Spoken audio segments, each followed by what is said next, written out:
बर्फ से ढके पहाड़, हरी भरी घाटियां, समंदर का किनारा जहां पहाड़ पर स्कीइंग भी कर सकते हैं और समंदर में तैर भी सकते हैं। इस इनफाइनाइट ब्यूटी के कारण जिसे the Paris of middle east भी बोला जाता है। साथ ही कच्चे तेल और गैस का अपार भंडार भी है, जहां का खाना इतना लायकेदार कि लार टपक जाए। क्या आप जानते हैं किस देश के बारे में बोला जा रहा है? निश्चित रूप से हर तरफ से भरपूर ये कोई डेवलप्ड कंट्री ही होगा। जी नहीं, हम बात कर रहे हैं दुनिया के सबसे ज्यादा विदेशी कर्ज से डूबा हुआ, जिसका कर्ज देश के टोटल जीडीपी से 150% ज्यादा, जिस देश का 70% से भी नागरिक बिलो पॉवर्टी लाइन यानी कि दरिद्र सीमा रेखा से भी नीचे चला गया है, उसी देश की बात कर रहे हैं, जिसका नाम है लेबनान। हाल ही में इस लेबनान के राजधानी बेरूत के एक पोर्ट में हुए 2750 मीट्रिक टन इलीगली सरकार द्वारा रखा गया एमोनियम नाइट्रेट के ब्लास्ट के कारण 200 लोगों के मौत, हजारों लोग जख्मी और 3 लाख लोग बेघर हो गए। इस धमाके के बाद लेबनान के पूरी गवर्नमेंट ने इस्तीफा दे दिया, लेकिन सरकार की इस रेजिग्नेशन का कारण ये ब्लास्ट नहीं, इसके पीछे है बड़ी कहानी। आइए जानते हैं क्या है ये सारा खेल। क्यों एक देश जो नेचुरल ब्यूटी हो या तेल गैस जैसे नेचुरल रिसोर्सेज से भरे होने के बाद भी कंगालियत के कतार पर खड़ा है। जब देश के जनता धर्म को लेकर ज्यादा इंटरेस्टेड होते हैं, तब देश के राजनीति भी धर्म को लेकर ही चलता है। तब एलाइट क्लास जनता को धर्म में उलझाकर देश के इकोनॉमी को लूटने लगते हैं, जिस लूट के बारे में जनता को खबर नहीं रहता है। और जब मालूम चलता है, तब देश में करप्शन इतने बढ़ जाते हैं कि जनता दशकों से राजपथ पर उतरे हुए हैं, लेकिन कोई फायदा नहीं होते। एक देश में विभिन्न धर्म रहना बड़ी बात नहीं, लेकिन इन धर्मों को लेकर जब राजनीति चलते हैं, तब देश बिखर जाते हैं। लेबनान के पॉलिटिकल सिस्टम ही रिलीजन या धर्म के बेसिस पर बनाया गया, लेकिन आज इस देश का इकोनॉमी विश्व के सबसे नीचे है।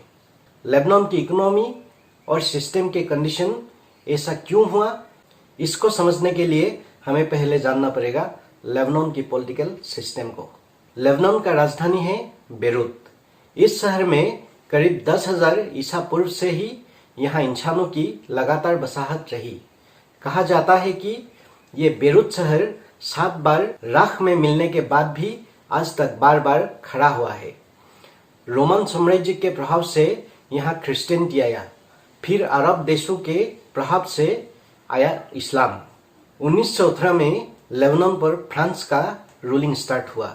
क्योंकि फ्रांस एक कैथोलिक देश है, तो लेबनान जो कि तब तक ग्रेटर सीरिया के पार्ट थे, तो लेबनान को इस्लामिक सीरिया से अलग कर दिया गया। तब लेबनान के इस्लामिक पॉपुलेशन इंडिपेंडेंस के लिए अपना दावा आरंभ करने लगे। 1 जनवरी 1944 को लेबनान को एक आजाद देश घोषित कर दिया गया, क्योंकि इस देश के जनता में रिलीजन को लेकर थोड़ा ज्यादा ही इंटरेस्ट थी, तो देश के पॉलिटिक्स में भी इसी का प्रभाव पड़ा। सभी धर्म के लोगों ने खुद के धर्म के पॉलिटिकल लीडर को ही देश का रूलिंग पावर देने का पक्ष लेने लगे। तब लेबनान के पॉलिटिकल सिस्टम को ही रिलीजन बेस्ड कर दिया गया। देश का प्रेसिडेंट बनेगा क्रिश्चियन, प्राइम मिनिस्टर बनेगा सुन्नी मुसलमान और संसद का स्पीकर बनेगा शिया मुसलमान। और 1952 से आज तक यही चल रहा है। शायद अब किसी किसी को ये फॉर्मेट अच्छा भी लगा होगा, क्योंकि यहाँ हर धर्म के लोगों को पॉलिटिकल इक्वलिटी मिला है। क्या आपको ये फॉर्मेट पसंद है? है तो क्यों है, और अगर नहीं है तो क्यों नहीं? क्या ड्रॉबैक्स आपको दिखाई देते हैं? नीचे कमेंट बॉक्स पर जरूर बताइए। तो ये पॉलिटिकल फॉर्मेट लेबनान में काम कर गया, लेकिन उल्टा क्रिश्चियन प्रेसिडेंट अपने क्रिश्चियन इंटरेस्ट के लिए ही अपना प्रेसिडेंट पावर यूज करने लगे। सुन्नी मुस्लिम प्राइम मिनिस्टर भी अपने बिरादरी के लोगों को ज्यादा इंपॉर्टेंस देने लगे। शिया असेंबली स्पीकर साहब भी अपने शिया भाइयों को ज्यादा इंटरेस्ट देने लगे। तो रिलीजियस डिफरेंशिएशन और होने लगे। मुसलमानों को लगने लगा कि क्योंकि प्रेसिडेंट क्रिश्चियन है तो क्रिश्चियन सिटीजन्स को ज़्यादा पॉलिटिकल पावर मिल रहा है। मुसलमानों में भी शियाओं के नाराज़गी ज़्यादा थी, क्योंकि उनको लगा कि स्पीकर ऑफ द असेंबली जो कि शियाओं को दिया जा रहा है, ये पोजीशन प्रेसिडेंट और प्राइम मिनिस्टर से कम पावरफुल है। लेबनान के शिया मुसलमानों के इस नाराज़गी को यूज़ किया ईरान ने शिया मुसलमानों को लेकर लेबनान में टेररिस्ट ग्रुप हिजबुल्लाह का गठन किया। फिर लेबनान के बॉर्डर से लगा हुआ इजराइल के दुश्मन पैलेस्टाइन के लड़ाकू पैलेस्टाइन लिबरेशन ऑर्गेनाइजेशन यानी कि PLO लेबनान के बॉर्डर एरियाओं को एंटी इजराइल एक्टिविटीज में यूज करने लगे। इजराइल लेबनान सरकार को प्रेशर देने लगे। दूसरी तरफ शिया मुसलमानों के टेरर ग्रुप हिजबुल्लाह भी PLO के साथ खड़े हो गए। तो सरकार जो कि धर्म के बेस पर बना हुआ है, अपने शिया सिटीजन्स के सपोर्ट से बना हिजबुल्लाह की अगेंस्ट करके PLO पर अटैक करने से डरने लगे। तब इजराइल ने लेबनान में स्थित PLO कैंप्स पर अटैक आरंभ कर दिया। एट लास्ट लेबनान गवर्नमेंट भी इजराइल फोर्सेस को हेल्प करने लगे, लेकिन इससे लेबनान के लोगों में भी भाग होने लगा।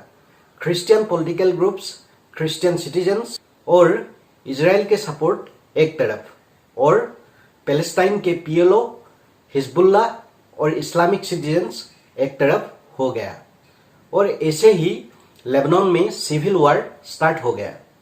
ये लड़ाई और बदतर हो गया जब लेबनान के इस्लामिक सिटीजन्स में भी शिया और सुन्नी के नाम पर लड़ाई होना स्टार्ट हुआ।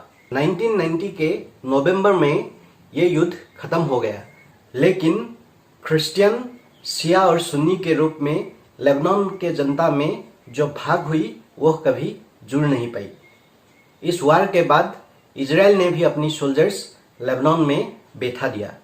इजराइल के दुश्मन सीरिया ने भी अपना सोल्जर्स लेबनान पर भेज दिया। तो सिविल वॉर के बाद भी इजराइल के आर्मी और इजराइल के दोस्त लेबनान के क्रिश्चियन पॉलिटिकल एलाइट्स के ऊपर हिजबुल्लाह और सीरिया के मिलिट्री पावर और उनके इस्लामिक पॉलिटिकल एलाइट मिलकर पॉलिटिकल और टेररिस्ट अटैक करते रहे। 2000 में इजराइल ने अपना सोल्जर्स तो लेबनान से बैक कर दिया, लेकिन लेबनान में कार ब्लास्ट, कम्युनल दंगा आम बात हो गया। अब तक बहुत बार सरकार बने और गिरे और देश के इकोनॉमी ऐसे unstable political and law and order situation में खराब से खराब होने लगे। वहां जनता के विरोध तो आम बात हो गई है। अब कुछ महीनों से जनता फिर सरकार के विरोध कर रहे हैं। वहां अभी मोर देन 50% यूथ अनएम्प्लॉयड है। देश के टोटल पॉपुलेशन की मोर देन 70% लोग BPL अर्थात दरिद्रता सीमा के नीचे जाने वाला है। हाल ही के कुछ महीनों में देश के करेंसी वैल्यू 70% से भी ज्यादा गिर गया है। जनता में फूड क्राइसिस आरंभ हो गया है। लोगों के हाथों में बच्चों के लिए दूध खरीदने का भी समर्थ नहीं रहा, लेकिन दूसरी तरफ जनता को धर्म के नाम पर भाग करके राजनीति का दुकान चलाने वाले एलाइट क्लास पॉलिटिकल लीडर्स मजे में हैं। इसी बातों से जनता अभी हाईवे पर है। बैंक गवर्नमेंट प्रॉपर्टीज तोड़ रहे हैं। अभी जनता को धर्म के नाम पर मिला पॉलिटिकल इक्वलिटी का निगेटिविटी समझ आ रहा है, तो वे अभी पॉलिटिकल सिस्टम चेंज करने का मांग कर रहे हैं। इसलिए लेबनान के पूरी सरकार का ही रेजिग्नेशन ये एल्यूमिनियम नाइट्रेट का ब्लास्ट नहीं है। धर्म के नाम पर लेबनान के जनता को इतने दिनों तक थक कर जो ये रिलीजन बेस्ड पॉलिटिकल सिस्टम चल रहा था, ये अभी चलने का लायक ही नहीं रहा है और इसीलिए है ये सामूहिक रेजिग्नेशन। किसी भी देश में धर्म के नाम पर राजनीति को समर्थन देने का कॉन्सेप्ट पब्लिक और देश के फ्यूचर के लिए कितना खतरनाक हो सकते हैं, प्राकृतिक सौंदर्यता, तेल गैस आदि प्राकृतिक संपदा से भरपूर लेबनान की आज की स्थिति उसे ही दर्शाते हैं। सो गाइस, इस वीडियो में इतना ही। लेबनान के इस पॉलिटिकल सिचुएशन के बारे में आपका क्या कहना है कमेंट बॉक्स पर जरूर बताएं। वीडियो अच्छा लगा हो तो लाइक करें और अभी तक सब्सक्राइब नहीं किया तो ऐसे ही इन्फॉर्मेटिव वीडियो आगे देखने के लिए चैनल को सब्सक्राइब करें। तो मिलते हैं नेक्स्ट वीडियो में। जय हिंद।